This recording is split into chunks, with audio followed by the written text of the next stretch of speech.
बच्चों, कैसे हो आप सब। आशा करता हूँ कि आपको जो ये घर पर आपके विद्यालय का अनुभव मिल रहा है, आप उसे बहुत एंजॉय कर रहे होंगे और एंजॉयमेंट के साथ साथ आपकी पढ़ाई भी हो रही होगी। आप सभी ने अपना कॉपी और कलम तो ले ही लिया होगा। तो आइए देखते हैं आज के एपिसोड में हम क्या पढ़ेंगे। आज के एपिसोड की शुरुआत भी हम कक्षा 11 के केमिस्ट्री से करते हुए उसमें परमाणु की संरचना के बारे में पढ़ेंगे। बच्चों, केमिस्ट्री की पढ़ाई के बाद हम फिजिक्स में मोशन इन स्ट्रेट लाइन को पढ़ेंगे और फिर हम कक्षा 12 की पढ़ाई शुरू करते हुए केमिस्ट्री में सॉल्यूशंस पार्ट को पढ़ेंगे और सबसे आखिरी में फिजिक्स में वैद्युत आवेश तथा क्षेत्र के बारे में पढ़ेंगे। तो चलिए बच्चों, शुरू करते हैं आज के एपिसोड को। नमस्कार दोस्तों, आज के इस अध्याय में आपका स्वागत है। आज हम रसायन विज्ञान की कक्षा 11वीं का पाठ नंबर 2 पढ़ेंगे, जिसका नाम है परमाणु की संरचना भाग 2। तो चलिए दोस्तों, देखते हैं कि आज के इस अध्याय में हम क्या पढ़ेंगे। आज के इस वीडियो में हम पढ़ेंगे परमाणु का थॉमसन मॉडल। उसके बाद हम पढ़ेंगे रदरफोर्ड का नाभिकीय परमाणु मॉडल और आखिर में हम पढ़ेंगे समस्थानिक एवं समभारिक। तो चलिए दोस्तों, शुरू करते हैं अपने आज के पहले विषय से, परमाणु का थॉमसन मॉडल। जे थॉमसन ने परमाणु का मॉडल दिया, जिसे प्लम पुडिंग मॉडल के नाम से भी जाना जाता है।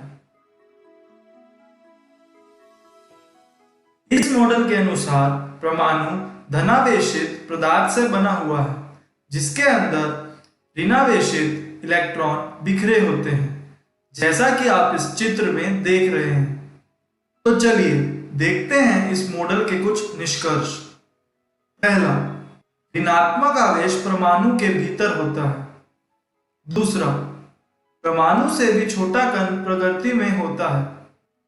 तीसरा, परमाणु को विभाजित किया जा सकता है। तो चलिए दोस्तों, आगे बढ़ते हैं और देखते हैं इस मॉडल की कुछ कमियां। यह मॉडल यह समझाने में विफल रहा कि परमाणु के अंदर धनावेश इलेक्ट्रॉन को कैसे बांधे रखता है। दूसरा, इस मॉडल ने परमाणु के नाभिक के बारे में भी नहीं बताया। तो इसी के साथ परमाणु का थॉमसन मॉडल यहीं पर समाप्त होता है। चलिए बढ़ते हैं अपने अगले विषय की तरफ, रदरफोर्ड का नाभिकीय परमाणु मॉडल। उससे पहले हम पढ़ेंगे रदरफोर्ड का अल्फा कण प्रकीर्णन प्रयोग। रदरफोर्ड के प्रयोग के अंतर्गत लगभग 2000 परमाणु की मोटाई की एक पतली स्वर्ण परत पर छोटे धनावेशित अल्फा कणों की बौछार की गई, जैसा कि आप इस चित्र में देख रहे हैं। यहाँ पर अल्फा कण का सक्रिय स्रोत कुछ अल्फा कण फेंक रहा है स्वर्ण पत्र के ऊपर। आइए देखते हैं इस प्रयोग की क्या क्या अवलोकन थी। पहली, अधिकांश अल्फा कण स्वर्ण पत्र से अविक्षेपित होकर गुजरे।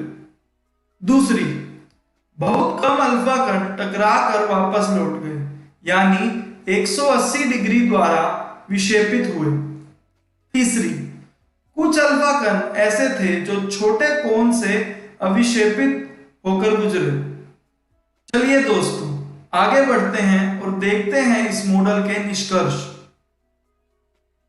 पहला, एक परमाणु में एक धनावेशित नाभिक होती है, जिसके चारों तरफ इलेक्ट्रॉन घूमते हैं।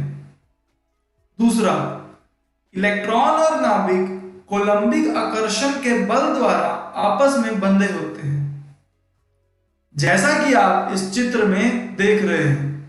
यहां पर एक नाभिक जो कि परमाणु के बिल्कुल बीचों बीच है, और उसके ऊपर धनावेशित आवेश है। दूसरी तरफ इलेक्ट्रॉन जिसके ऊपर ऋणात्मक आवेश है वो उस नाभिक के ऊपर ऑर्बिट में चारों तरफ चक्कर लगा रहा है। दोस्तों आगे बढ़ते हैं और देखते हैं इस मॉडल की कुछ कमियां। पहली, यह परमाणु की इलेक्ट्रॉनिक संरचना के बारे में कुछ नहीं बता पाया था। दूसरी, यह स्पेक्ट्रा की लाइन की व्याख्या नहीं कर सका। तो चलिए दोस्तों बढ़ते हैं अपने अगले विषय की तरफ। परमाणु संख्या। परमाणु में प्रोटॉन की संख्या को उसकी परमाणु संख्या कहा जाता है, यानी कि परमाणु संख्या बराबर होती है कुल प्रोटॉन की संख्या के। चलिए दोस्तों आगे बढ़ते हैं। द्रव्यमान संख्या। परमाणु में प्रोटॉन और न्यूट्रॉन की कुल संख्या को इसका द्रव्यमान संख्या कहा जाता है, यानी कि द्रव्यमान संख्या बराबर होती है प्रोटॉन की कुल संख्या जमा न्यूट्रॉन की कुल संख्या के। तो चलिए दोस्तों बढ़ते हैं अपने अगले विषय की तरफ। समस्थानिक। समस्थानिक एक तत्व के वो परमाणु होते हैं जिनकी परमाणु संख्या समान होती है मगर द्रव्यमान संख्या भिन्न होती है।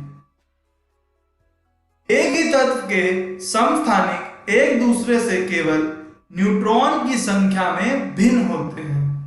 आइए देखते हैं समस्थानिक के उदाहरण। हाइड्रोजन के समस्थानिक। दोस्तों प्रकृति में हाइड्रोजन के 3 समस्थानिक पाए जाते हैं। पहला प्रोटियम, दूसरा ड्यूटीरियम और तीसरा ट्रीटियम।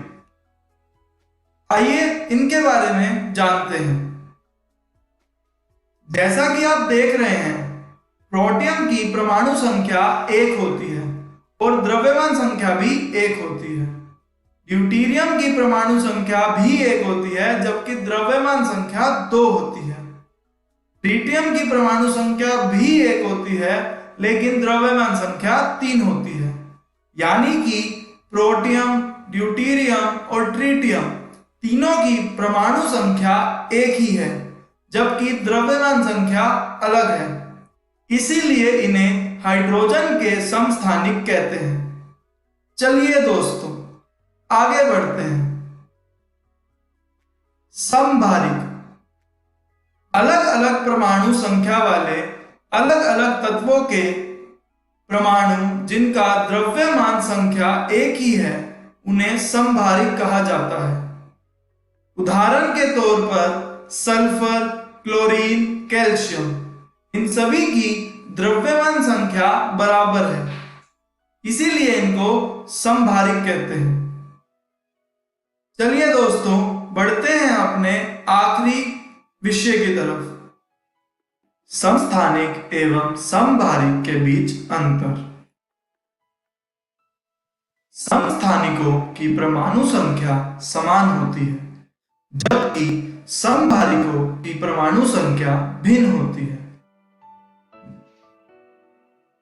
समस्थानिकों की द्रव्यमान संख्या भिन्न होती है जबकि समभारिकों की द्रव्यमान संख्या समान होती है।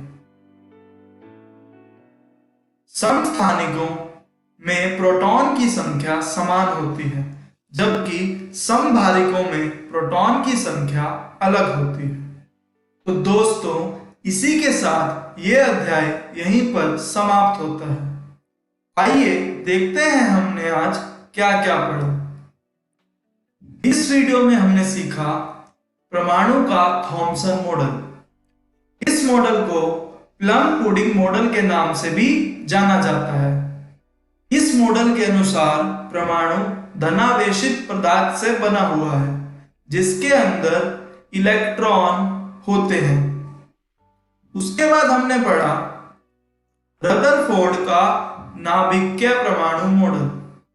यह मॉडल थॉमसन मॉडल की कमियों को पूरा करता था। और इसके अंदर हमने यह जाना कि इलेक्ट्रॉन नाभिक के चारों तरफ ऑर्बिट में चक्कर लगाता है। उसके बाद हमने पढ़ा समस्थानिक एवं समभारिक। तो चलिए देखते हैं कि अगले वीडियो में हम क्या सीखेंगे। अगले वीडियो में हम पढ़ेंगे विद्युत चुंबकीय विकिरणों की तरंग सिद्धांत।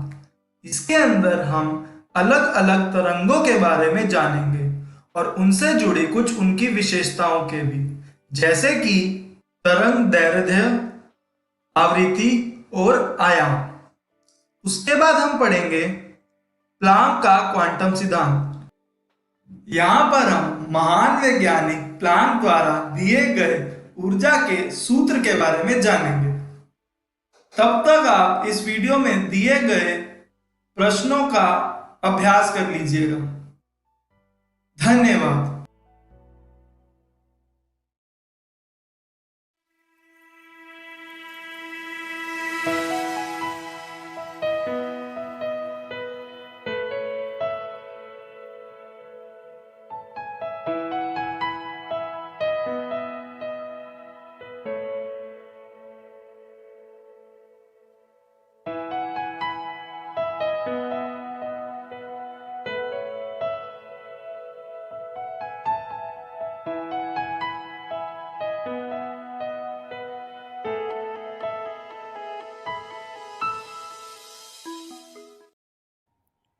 नमस्कार दोस्तों, आज हम पढ़ने जा रहे हैं कक्षा 11वीं के भौतिकी का अध्याय सरल रेखा में गति भाग 4।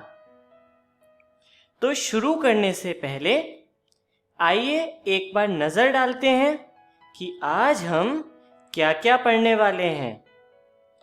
तो हम शुरू करेंगे ग्राफ द्वारा वेग तथा विस्थापन ज्ञात करने की विधि से।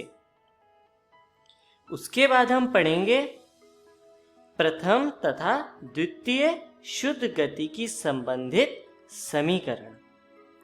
तो चलिए शुरू करते हैं।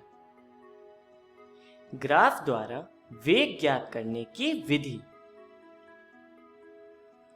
इसके लिए त्वरण तथा समय ग्राफ की आवश्यकता होती है। वेग का मान त्वरण तथा समय ग्राफ के वक्र के तहत कुल क्षेत्रफल के मान के बराबर होता है। मतलब हमें वेग ज्ञात करने के लिए त्वरण तथा समय के ग्राफ की जरूरत होती है, जिसको इंग्लिश में कहते हैं एक्सीलरेशन वर्सेस टाइम ग्राफ। और फिर वेग का मान ज्ञात करने के लिए ग्राफ के वक्र के नीचे कुल क्षेत्रफल का मान ज्ञात करते हैं और यही क्षेत्रफल का मान वेग के बराबर होता है। तो चलिए आगे चलते हैं और इसे और विस्तार से समझते हैं। चलिए हम एक क्षैतिज अक्ष लेते हैं जो कि समय का अक्ष है, जिसको T से रिप्रेजेंट किया है, और साथ ही हम एक ऊर्ध्वाधर अक्ष लेते हैं जो कि त्वरण का अक्ष है, जिसे A से रिप्रेजेंट किया है। क्षैतिज अक्ष को इंग्लिश में कहते हैं हॉरिजॉन्टल एक्सिस और ऊर्ध्वाधर अक्ष को वर्टिकल एक्सिस। अब हम यहाँ पर ग्राफ को ड्रॉ करते हैं जो कुछ इस तरह से है। अब वेग ज्ञात करने के लिए इस वक्र के नीचे कुल क्षेत्रफल जितना है उसका मान ज्ञात करते हैं। इसके लिए हम ग्राफ के अंतिम बिंदु से एक लंबवत रेखा खींचते हैं जो समय के अक्ष को एक बिंदु पर काटती है, और इस तरह हम ये क्षेत्रफल को दिखा सकते हैं।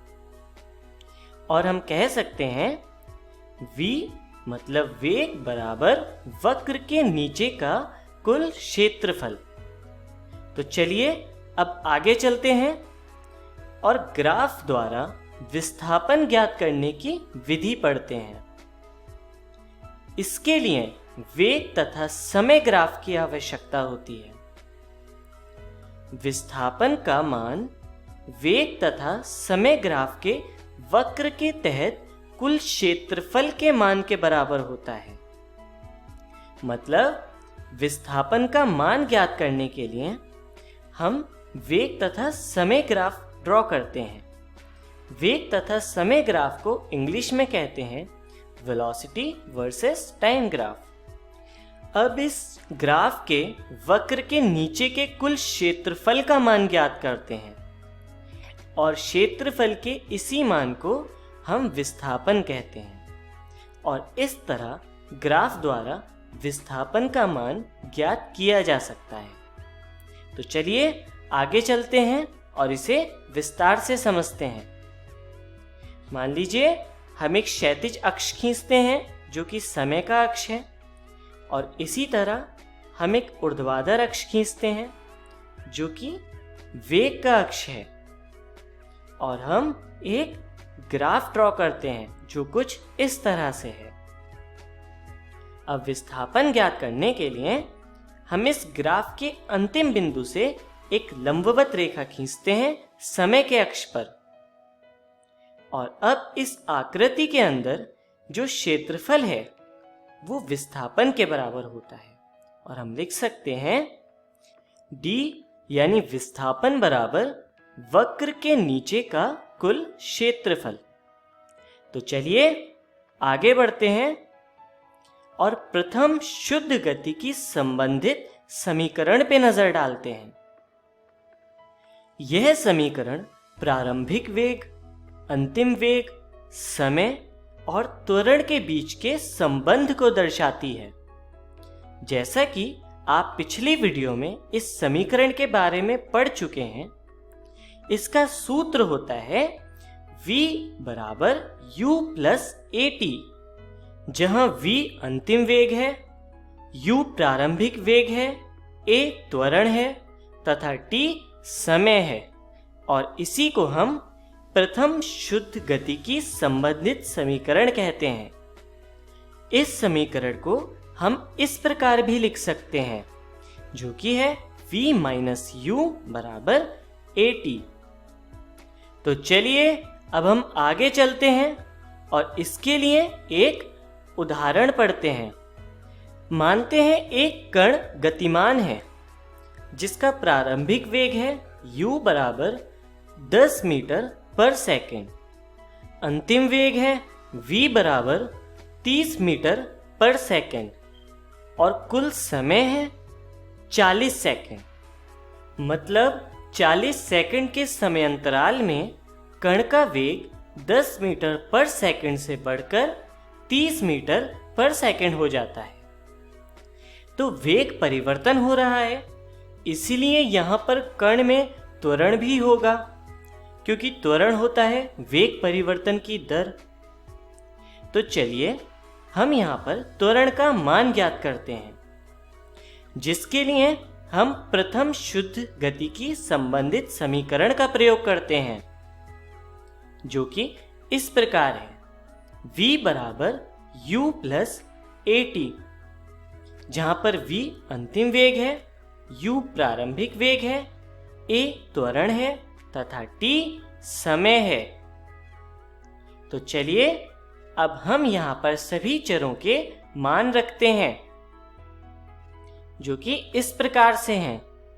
30 मीटर पर सेकेंड बराबर 10 मीटर पर सेकेंड प्लस a गुणा 40 सेकेंड।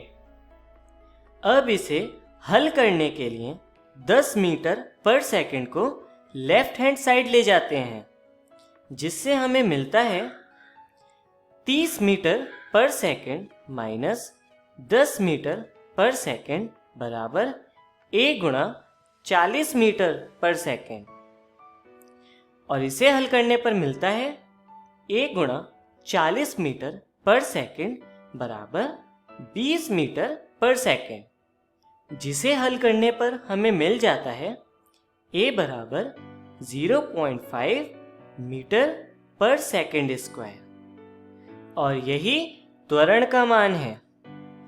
तो इस तरह प्रथम शुद्ध गति की संबंधित समीकरण का प्रयोग करके हमने त्वरण का मान ज्ञात किया। तो चलिए अब हम आगे बढ़ते हैं और द्वितीय शुद्ध गति की संबंधित समीकरण को पढ़ते हैं। इसके लिए हम एक क्षैतिज अक्ष खींचते हैं जो कि समय का अक्ष है, और साथ ही एक ऊर्ध्वाधर अक्ष खींचते हैं जो वेग का अक्ष है। अब यहाँ पर हम समय और वेग के बीच एक ग्राफ खींचते हैं जो कुछ इस तरह से है। अब द्वितीय शुद्ध गति की संबंधित समीकरण निकालने के लिए हम इस ग्राफ के अंदर क्षेत्रफल कैलकुलेट करते हैं और जो कि विस्थापन होता है। तो चलिए देखते हैं किस तरह से। ग्राफ के अंतिम बिंदु से एक लंबवत रेखा खींची जाती है जो समय के अक्ष को एक बिंदु पर काटती है। अब इस आकृति के अंदर कुल क्षेत्रफल, जिसको नीले रंग से दिखाया गया है, इसका मान विस्थापन के मान के बराबर होता है। तो चलिए अब आगे देखते हैं। मूल बिंदु से ग्राफ के अंतिम बिंदु तक के समय को हम t से प्रदर्शित करते हैं, और इसी तरह हम ऊर्ध्वाधर अक्ष पर ग्राफ जहां से शुरू हुआ है उस पॉइंट को u तथा ग्राफ के अंतिम बिंदु को v से प्रदर्शित करते हैं, जहां पर u है प्रारंभिक वेग और v है अंतिम वेग। अब इसका कुल क्षेत्रफल निकालने के लिए हम इस आकृति को दो आकृतियों में बांट देते हैं, जिसमें पहली आकृति है एक आयत और दूसरी आकृति है एक त्रिभुज। कुल क्षेत्रफल का मान आयत के क्षेत्रफल तथा त्रिभुज के क्षेत्रफल के योग के बराबर होता है। चलिए इसे गणितीय रूप में लिखते हैं, जहां हम देखते हैं a बराबर a1 प्लस a2, जहां पर कैपिटल A है कुल क्षेत्रफल, a1 है आयत का क्षेत्रफल तथा a2 है त्रिभुज का क्षेत्रफल। तो यहां पर आयत का क्षेत्रफल हो जाएगा u इंटू टी और त्रिभुज का क्षेत्रफल हो जाएगा half v minus you into T, क्योंकि v माइनस यू त्रिभुज की हाइट है। तो इसलिए यहां लिखा गया है कैपिटल A बराबर you t plus half v minus you into T. अब जैसा कि पिछली समीकरण में आपने पढ़ा था कि v माइनस यू बराबर होता है at के, तो इसे हम लिख सकते हैं a is equal to u t plus half at square. कुल क्षेत्रफल विस्थापन के बराबर होता है, इसलिए हम इसे लिख सकते हैं विस्थापन यानी x बराबर you t plus half at square. और यही हमारी द्वितीय शुद्ध गति की संबंधित समीकरण है। तो चलिए अब हम आगे चलते हैं और इसका उदाहरण देखते हैं। उदाहरण में हम मानते हैं कि यदि कोई कण एक गति की अवस्था में है और उसका प्रारंभिक वेग है u बराबर 10 मीटर पर सेकंड, कुल समय है t बराबर 40 सेकंड और त्वरण है 0.5 मीटर पर सेकंड स्क्वायर। हमें ज्ञात करना है कि कण के विस्थापन का मान क्या होगा। तो कण के विस्थापन का मान ज्ञात करने के लिए हम द्वितीय शुद्ध गति की संबंधित समीकरण का प्रयोग करते हैं, जो कि इस प्रकार है। x बराबर you t plus half at square, जहां पर x है विस्थापन, u है प्रारंभिक वेग, t है समय और a है त्वरण। तो चलिए हम सभी चरों के मान रखते हैं और देखते हैं कि विस्थापन का मान हमें क्या ज्ञात होता है। तो हमें समीकरण मिलती है x बराबर 10 मीटर पर सेकंड गुणा 40 सेकेंड प्लस 1/2 0.5 मीटर पर सेकेंड स्क्वायर गुणा 40 सेकेंड का होल स्क्वायर। इसे हल करने पर मिलता है 400 मीटर प्लस 400 मीटर बराबर 800 मीटर। तो हमें मिलता है x बराबर 800 मीटर, जो कि विस्थापन का मान है। तो इस तरह द्वितीय शुद्ध गति की संबंधित समीकरण का प्रयोग करके हमने विस्थापन का मान ज्ञात किया। तो चलिए अब हम आगे चलते हैं और देखते हैं कि आज की वीडियो में हमने क्या क्या सीखा। तो आज हमने सबसे पहले सीखा ग्राफ द्वारा वेग तथा विस्थापन ज्ञात करने की विधि। उसके बाद हमने पढ़ा प्रथम शुद्ध गति की संबंधित समीकरण के बारे में, तथा सबसे अंत में हमने पढ़ी द्वितीय शुद्ध गति की संबंधित समीकरण। तो चलिए आगे चलते हैं और जानते हैं कि अगली वीडियो में हम क्या सीखने वाले हैं। तो अगली वीडियो में हम पढ़ेंगे एक समान त्वरण से गतिमान वस्तु की तृतीय शुद्ध गति की संबंधी समीकरण। धन्यवाद।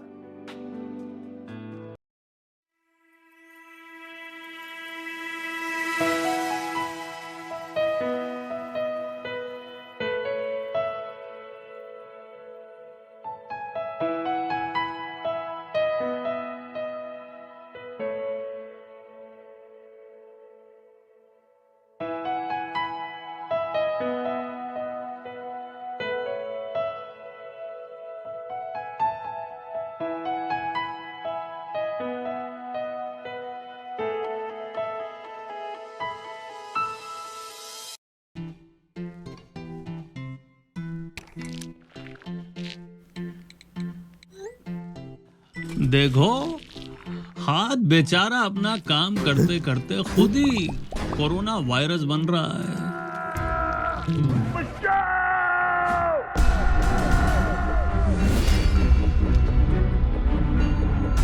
तुम मुझे 20 सेकंड दो, मैं तुम्हें इस वायरस से आजाद करूंगा। ये ले, ये भी ले।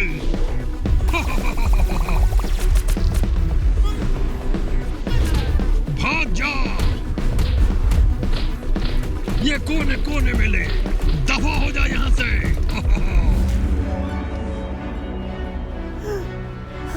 मैं जीत गया। मिलते रहना दिन में कई बार।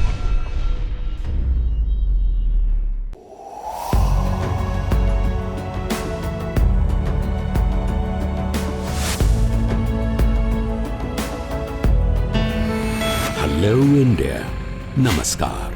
पेरेंट्स के लिए बच्चों को अवार्ड्स मिलने की खुशी सबसे अधिक होती है, और अगर ये अवार्ड्स ऐसे आइडिया इनोवेशन के लिए मिले जो दूसरों की जिंदगी को आसान बना दे, तो ये और भी बढ़ जाती है।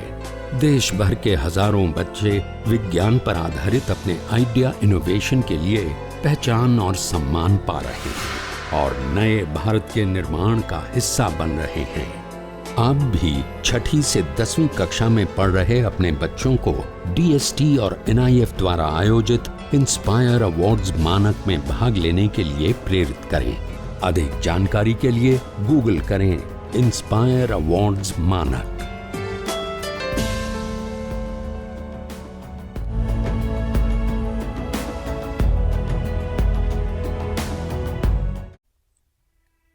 नमस्कार दोस्तों, आज हम विलियन का चौथा भाग शुरू करने जा रहे हैं। वीडियो को शुरू करने से पहले आइए देखते हैं कि आज की इस वीडियो में हम कौन कौन से टॉपिक्स पढ़ेंगे। सबसे पहले हम अनुसंख्या गुणधर्म के बारे में पढ़ेंगे और उसके बाद हम असामान्य मोलर द्रव्यमान के बारे में पढ़ेंगे। तो आइए शुरू करते हैं अनुसंख्या गुणधर्म से। अनुसंख्या गुणधर्म क्या होता है? अनुसंख्या गुणधर्म वो गुणधर्म होता है जो सिर्फ कणों की संख्या पर निर्भर करता है, उसे अनुसंख्या गुणधर्म कहते हैं। अनुसंख्या गुणधर्म 4 प्रकार के होते हैं। पहला जो होता है उसे कहते हैं वाष्प दाब का आपेक्षिक अवनमन।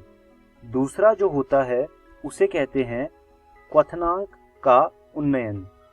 तीसरा जो होता है उसे कहते हैं हिमांक का अवनमन। और जो चौथा होता है उसे कहते हैं परासरण दाब। शुरू करते हैं वाष्प दाब का आपेक्षिक अवनमन से। देखिए, वाष्प दाब का जो आपेक्षिक अवनमन होता है उसके लिए जो समीकरण होता है वो कुछ इस प्रकार होता है। डेल्टा P1 बराबर P01 x2। जो P01 है वो उस अवयव का वाष्प दाब होता है। डेल्टा P1 जो है वो आपेक्षिक अवनमन है और x2 जो है वो विलायक का मोल अंश है। आइए बढ़ते हैं आगे। क्वथनांक का उन्नयन। क्वथनांक का जो उन्नयन होता है वो कुछ इस प्रकार है। डेल्टा TB बराबर KB गुणा M। यहाँ पर M जो होता है वो विलेय की मोललता है और KB जो है वो क्वथनांक उन्नयन स्थिरांक है। आप इन चीज़ों को अपनी कॉपी में लिख लीजिएगा, ये बहुत ज़रूरी चीज़ें हैं। डेल्टा TB जो है वो क्वथनांक का उन्नयन होता है। क्वथनांक के उन्नयन पर काफ़ी प्रश्न पूछ लिए जाते हैं परीक्षा में, तो आप इस टॉपिक पर कुछ प्रश्न हल कर लीजिएगा। अब आगे बढ़ते हैं। हिमांक का अवनमन। हिमांक का अवनमन होता है डेल्टा TF बराबर KF गुणा M। यहाँ पर डेल्टा TF हिमांक के अवनमन को दर्शाता है। जो M है वो विलेय की मोललता है और KF जो है वो हिमांक का अवनमन स्थिरांक है। यह था हिमांक का अवनमन। यह भी बहुत ज़रूरी टॉपिक है, आप इस पर कुछ प्रश्न कर लीजिएगा। अब बात करते हैं हमारे चौथे और आखिरी अनुसंख्या गुणधर्म की, जिसका नाम है परासरण। अंग्रेजी में परासरण को ऑस्मोसिस भी कहते हैं। परासरण में क्या होता है, एक जगह विलयन होता है और दूसरी जगह विलायक होता है। बीच में एक अर्धपराग्य झिल्ली मौजूद होती है। इस अर्धपराग्य झिल्ली का काम क्या होता है, यह कुछ कणों को अपने से जाने देती है और कुछ कणों को रोक देती है। जब अर्धपराग्य झिल्ली विलयन और विलायक के बीच में लगी होती है तो विलायक का प्रवाह विलयन की तरफ होने लगता है। विलायन के इस प्रवाह को परासरण कहते हैं या फिर ऑस्मोसिस कहते हैं। तो यह होता है परासरण। अब जानते हैं परासरण दाब क्या होता है। हमारे पास 3 तरह की अवस्थाएं हैं। पहली अवस्था होती है जब कोई दाब नहीं लग रहा होता, बाहर से। उस समय क्या होता है, जो अर्धपराग्य झिल्ली है जिसको हम अंग्रेजी में सेमी परमिएबल मेम्ब्रेन भी कहते हैं, उससे विलायक विलयन की तरफ जाने लगता है। लेकिन अगर हम विलयन वाले खांचे में ऊपर से एक दाब लगाएं और उस दाब को लगाते ही वो जो विलायक विलयन की तरफ आ रहा था वो आना बंद कर दे, उस दाब को कहते हैं परासरण दाब, या फिर अंग्रेजी में उसे ऑस्मोटिक प्रेशर भी कहते हैं। तो ऑस्मोटिक प्रेशर या परासरण दाब वो दाब होता है जिसको लगाते ही जो विलायक का प्रवाह है वो रुक जाए, उसे परासरण दाब कहते हैं। यह दूसरी अवस्था थी। तीसरी अवस्था वो होती है जब जो हमारा दाब लग रहा है वो परासरण दाब से अधिक लग रहा है। जब दाब परासरण दाब से अधिक लगने लग जाए तो उस अवस्था में क्या होता है, विलयन में से विलायक के कण बाहर की तरफ जाने लगते हैं। तो इसे कहते हैं परासरण दाब और जो आखिरी वाला मैंने आपको मामला बताया, वह मामला हम पानी को शुद्ध करने में इस्तेमाल करते हैं। उसे हम अंग्रेजी में रिवर्स ऑस्मोसिस कहते हैं। तो यह था परासरण दाब। अब देख लेते हैं परासरण दाब का सूत्र। तो परासरण दाब का सूत्र होता है pi is equals to CRT। यहाँ पर C जो है वो मोलरता है, R जो है वो गैस नियतांक है और T जो है वो तापमान है। तो यह परासरण दाब का सूत्र होता है। अब हम बात करते हैं असामान्य मोलर द्रव्यमान की। अभी तक हमने जितनी भी अनुसंख्या गुणधर्म के बारे में पढ़ा, उसमें हमने बस एक चीज को ध्यान में नहीं रखा। जैसे हमारा KCl है, तो KCl को जब हम पानी में डालेंगे तो KCl जो है वो K+ और Cl- में टूट जाता है। लेकिन हमने अभी तक इन सब चीजों को नकारा है और इससे जो हमारी अनुसंख्या गुणधर्म की जो भी वैल्यू आई है वो सारी गलत हो जाएंगी। क्यों ऐसा होगा? क्योंकि जैसे हम KCl के लिए अनुसंख्या गुणधर्म निकालते हैं, तो हमने ये चीज पढ़ी कि अनुसंख्या गुणधर्म कणों की संख्या पर निर्भर करती है। तो KCl तो एक कण है, हमने उस एक कण को लेकर ही उस अनुसंख्या गुणधर्म की मात्रा निकाली। लेकिन KCl तो K+ और Cl- में बटने के बाद दो कण बन गए, तो यहाँ पर दो कणों के लिए अनुसंख्या गुणधर्म निकालना होगा, जो हमने नहीं किया और जो कि गलत है। तो असामान्य मोलर द्रव्यमान इसी चीज को सही करता है। I बराबर सामान्य द्रव्यमान भागा असामान्य द्रव्यमान। I को वॉन-हाफ गुणक कहते हैं। हमने अभी तक जितनी भी अनुसंख्या गुणधर्म निकाला है उसमें इस I को गुणा करना होगा और उससे जो अनुसंख्या गुणधर्म की जो भी वैल्यू आएगी वह हमारा सही उत्तर होगा। तो यह होता है असामान्य मोलर द्रव्यमान। आइए अब वीडियो के अंत में आ गए हैं हम लोग, तो देखते हैं हमने क्या क्या सीखा। सबसे पहले हमने अनुसंख्या गुणधर्म के बारे में पढ़ा। इसमें हमने 4 तरह की अनुसंख्या गुणधर्म पढ़े। उसके बाद हमने असामान्य मोलर द्रव्यमान पढ़ा। मैं उम्मीद करता हूँ आपको मेरी बताई हुई चीज़ें समझ आई होंगी और मैं आपको यह सुझाव दूंगा कि आप ये सब चीज़ें NCERT रसायन विज्ञान भाग 1 से पढ़ लीजिएगा और कुछ प्रश्न भी हल कर लीजिएगा। धन्यवाद दोस्तों।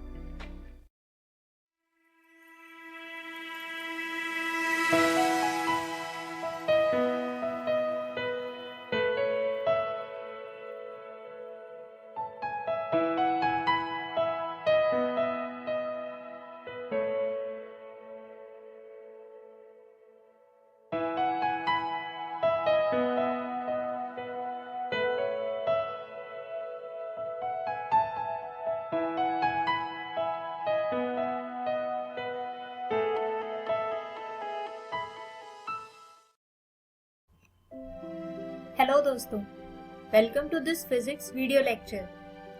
फ्रेंड्स, अभी तक हम चैप्टर 1 विद्युत आवेश तथा क्षेत्र के 7 भागों को पढ़ चुके हैं।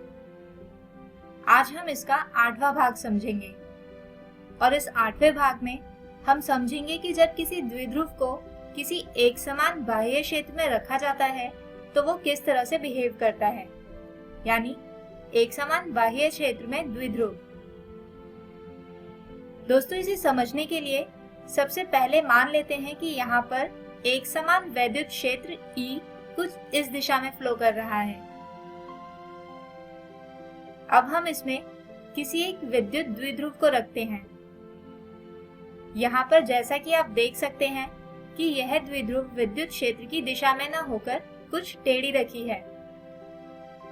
इसकी अलग अलग स्थिति के बारे में हम बाद में विचार करेंगे। अभी अगर हम देखें तो यह पाते हैं कि द्विध्रुव अपनी प्रारंभिक स्थिति में बदलाव लाती है और विद्युत क्षेत्र की दिशा में घूम जाती है। यानी हम कह सकते हैं कि किसी एक समान बाह्य क्षेत्र में विद्युत द्विध्रुव स्वयं को विद्युत क्षेत्र की दिशा के अनुदिश कर लेते हैं। आइए समझते हैं कि आखिर ऐसा होता क्यों है। मान लीजिए कि यहाँ पर एक विद्युत क्षेत्र कुछ इस दिशा में है, जिसमें हमने एक द्विध्रुव रखा है, जिसमें धनात्मक आवेश बिंदु A तथा ऋणात्मक आवेश बिंदु B पर रखा है।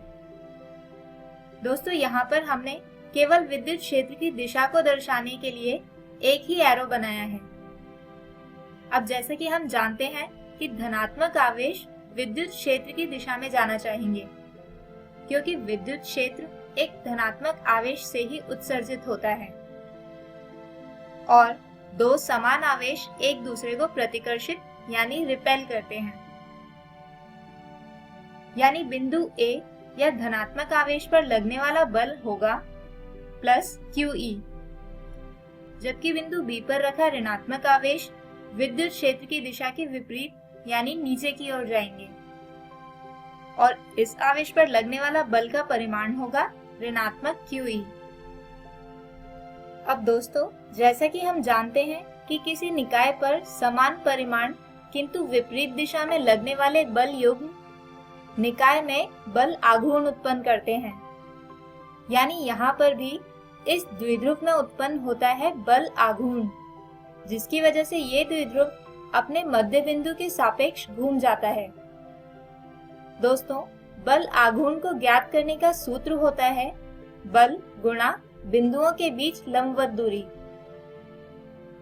और जैसा कि हमने अभी लिखा कि द्विध्रुव पर लगने वाला बल है QE।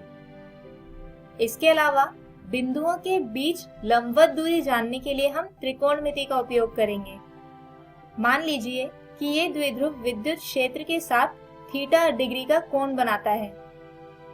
तो अगर हम बिंदु A तथा बिंदु B से एक समकोण त्रिभुज ACB बनाएं, तो इसमें कोण BAC भी होगा थीटा। यानी यहाँ पर दोनों बिंदुओं या आवेशों के बीच लंबवत दूरी है AC, जिसका मान होगा 2A sin थीटा। तो दोनों ही राशियों का मान बल आघूर्ण के फॉर्मूला में रखें तो बल आघूर्ण टाउ आता है QE गुणा 2A sin थीटा। दोस्तों, यहाँ पर हम 2QA को साथ लिख लेते हैं और अगर आपको याद हो तो यह होता है द्विध्रुव आघूर्ण, जिसे लिखा जाता है P से। यानी बल आघूर्ण होगा PE sin थीटा। यानी इसे P तथा E का सदिश गुणनफल भी कहा जा सकता है, यानी P क्रॉस E।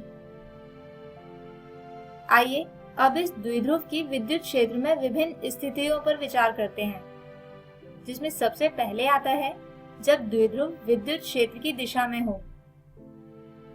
दोस्तों, इस परिस्थिति में विद्युत क्षेत्र तथा द्विध्रुव आघूर्ण के बीच बनने वाला कोण होता है 0 डिग्री। तो बल आघूर्ण का मान होगा PE sin 0 डिग्री। और क्योंकि sin 0 डिग्री का मान होता है 0, इसलिए यहाँ पर बल आघूर्ण का मान भी होगा 0। यानी इस केस में द्विध्रुव नहीं घूमेगी। अगली परिस्थिति है जब द्विध्रुव विद्युत क्षेत्र के लंबवत हो। दोस्तों, इस परिस्थिति में विद्युत क्षेत्र तथा द्विध्रुव आघूर्ण के बीच बनने वाला कोण होता है 90 डिग्री। तो बल आघूर्ण का मान होगा PE sin 90 डिग्री। और क्योंकि sin 90 डिग्री का मान होता है 1, इसलिए यहाँ पर बल आघूर्ण का मान हो जाएगा P गुणा E। आइए अब आज के वीडियो में समझाए गए विषय पर आधारित एक उदाहरण समझते हैं। प्रश्न है, समान आवेश 2 कूलम और ऋणात्मक 2 कूलम को 2 सेंटीमीटर की दूरी से अलग करने वाले विद्युत द्विध्रुव को 30 डिग्री के कोण पर 0.225 न्यूटन प्रति कूलम के विद्युत क्षेत्र में रखा गया है। द्विध्रुव में उत्पादित बल आघूर्ण की गणना करें। दोस्तों, जैसा कि हमें प्रश्न में दिया गया है कि यहाँ पर ये द्विध्रुव विद्युत क्षेत्र से थीटा यानी 30 डिग्री का कोण बनाती है, तो यहाँ पर हम हमें दी हुई राशियां लिख लेते हैं, जो हैं Q बराबर 2 कूलम। इसके अलावा 2A बराबर है 2 सेंटीमीटर या फिर इसे लिख सकते हैं 0.02 मीटर। इसके अलावा E यानी विद्युत क्षेत्र है 0.225 न्यूटन प्रति कूलाम और थीटा एंगल दिया हुआ है 30 डिग्री। अब जैसे कि हम जानते हैं कि बल आघूर्ण होता है P क्रॉस E या 2QAE sin थीटा। तो दोस्तों यहाँ हम सभी राशियों का मान इस समीकरण में रख देते हैं तथा इन्हें हल करने पर आता है बल आघूर्ण का मान, जो होगा 0.0045 न्यूटन मीटर। तो दोस्तों हमारे आज के इस वीडियो में हमने समझा कि किसी एक समान बाह्य क्षेत्र में रखा कोई विद्युत द्विध्रुव किस प्रकार बल आघूर्ण उत्पन्न करता है। हमारे अगले वीडियो में हम शुरू करेंगे अपना अगला अध्याय, स्थिर वैद्युत विभव तथा धारिता। तब तक के लिए take care and good bye.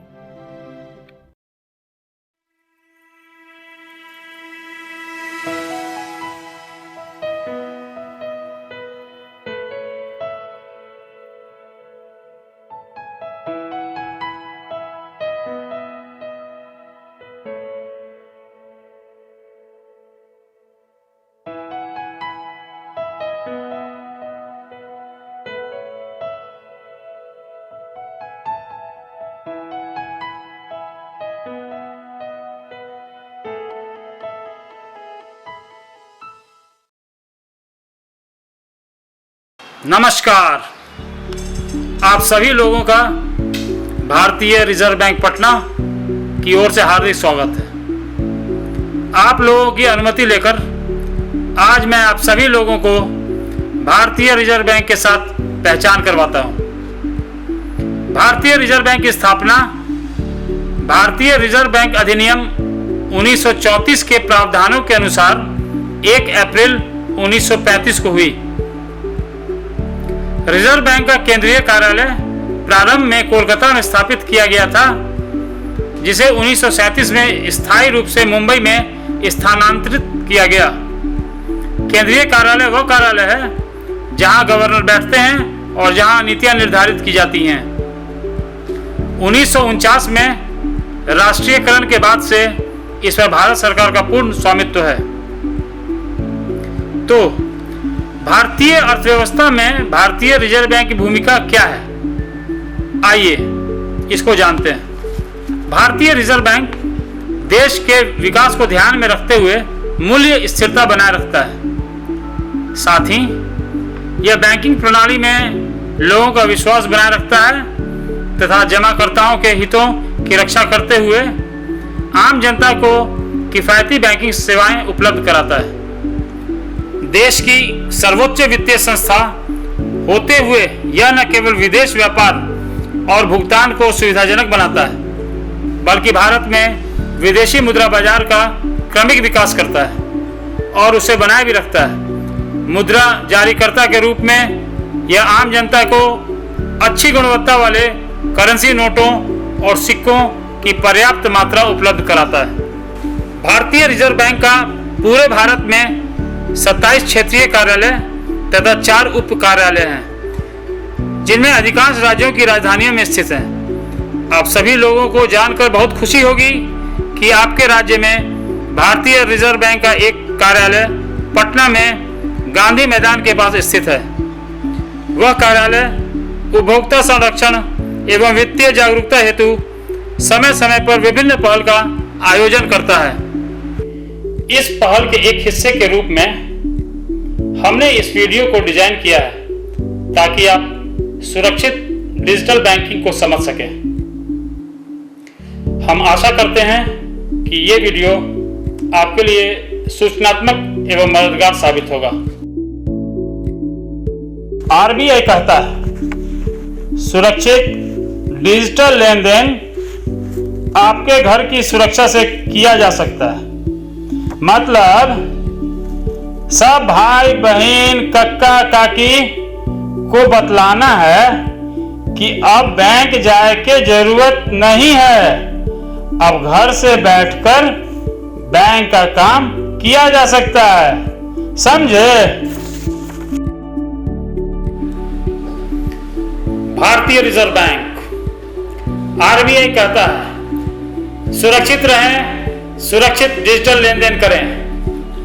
इसको ऐसे समझिए आप लोग, OTP जो लेन देन के समय आपके मोबाइल पर आता है उसको साझा नहीं करना है, उसको किसी को नहीं बताना है, चाहे वो घर के लोग ही क्यों ना हो। आप लोग अपने ATM card, debit card, credit card की जानकारी किसी को ना दें। अपने ATM कार्ड का नंबर नहीं बताना है किसी को, उसका जो पिन होता है वो भी नहीं बताना है। आपको ATM खुद जाना है, आपको खुद वहां से पैसा निकालना या जमा करना है, किसी और के भरोसे नहीं रहना है।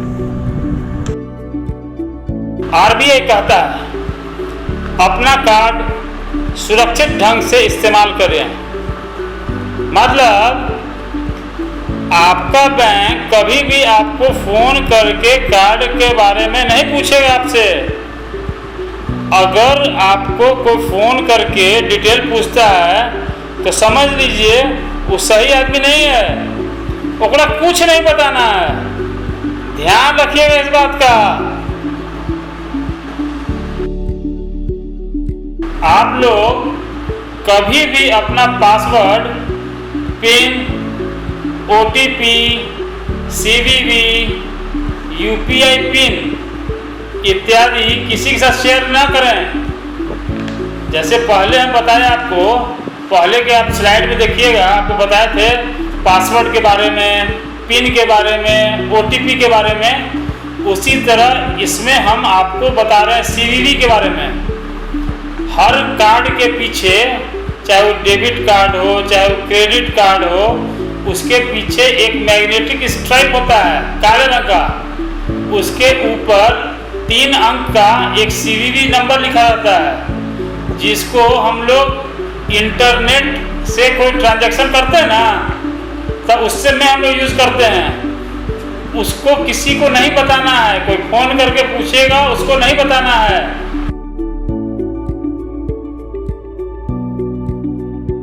ऑनलाइन लेन देन के समय धोखाधड़ी होने पर तुरंत अपने बैंक को सूचित करें। इसका मतलब है कि आपको लेन देन में चौकन्ना रहना है। अगर फिर भी कोई धोखाधड़ी होता है तो तुरंत अपने बैंक में या बैंकिंग लोकपाल भारतीय रिजर्व बैंक पटना में लिखित शिकायत दर्ज करें। लिखित शिकायत करने पर आपकी समस्या का समाधान निश्चित होगा। ऑनलाइन बैंकिंग के लिए केवल सत्यापित, सुरक्षित और विश्वसनीय वेबसाइट और ऐप का ही इस्तेमाल करें। आप सभी लोग इंटरनेट बैंकिंग या मोबाइल बैंकिंग का इस्तेमाल जरूर करें। इसके लिए ध्यान रखना है कि ऐप का चुनाव सही हो, इसमें किसी से गुमराह नहीं होना है। RBI कहता है सुरक्षित डिजिटल लेन देन की शुरुआत होती है आपसे। डिजिटल लेन देन के समय क्या करना है और क्या नहीं करना है, इसका ध्यान जरूर रखना है। आप सभी लोगों को हमेशा सतर्क रहना है और दूसरों को भी सतर्क रहने की सलाह देनी है। डिजिटल भुगतान करें, सुरक्षित रहें। हम लोग सभी लोग को डिजिटल बनना है, डिजिटल का लाभ उठाना है, लेकिन साथ में सुरक्षित भी रहना है। हमेशा सतर्क रहें। आप सभी भाई बहन से एक और आग्रह है कि दूसरे लोगों के भी प्रेरित करना है कि वो डिजिटल लेन देन अपनाएं। बस, धन्यवाद।